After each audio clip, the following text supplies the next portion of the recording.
Welcome back to my channel అమ్మమ్మ మనవరాలు. కమ్మగా పెసరపప్పు టమాటా ఎలా ప్రిపేర్ చేసుకోవాలో చూపిస్తానండి. ఈ టిప్స్ ఫాలో అయితే సరిపోతుంది. పెసరపప్పును దూరగా వేగించేసుకొని నీట్గా వాష్ చేసుకుని ఎసరు అనేది యాడ్ చేసిన తర్వాత ఒక స్పూన్ ఆయిల్, ఒక స్పూన్ పసుపు, పచ్చిమిర్చి, టమాటాను కూడా యాడ్ చేసుకోవాలి. కొద్దిగా చింతపండును కూడా యాడ్ చేస్తున్నాను. కొద్దిగా సాల్ట్ కూడా యాడ్ చేసుకోవాలండి. స్టార్టింగే సాల్ట్ వేసుకుంటే పప్పు అనేది ఉడకదు కాబట్టి మిడిల్లో వేసాను. కచ్చా పచ్చాగా దంచుకున్న వెల్లుల్లిపాయలను కూడా వేసుకున్న తర్వాత సరిపడా కారం కూడా వేసుకుందాము. కొద్దిగా వేస్తున్నాను, ఆల్రెడీ నేను పచ్చిమిర్చి వేసాను కాబట్టి కొద్దిగా సరిపోతుంది.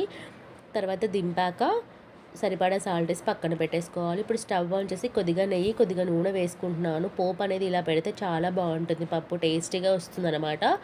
పోపు గింజలు, ఎండుమిరపకాయ, కచ్చా పచ్చాగా దంచుకున్న వెల్లుల్లిపాయలు, కరివేపాకు వేసి పోపు పెట్టేయడమే.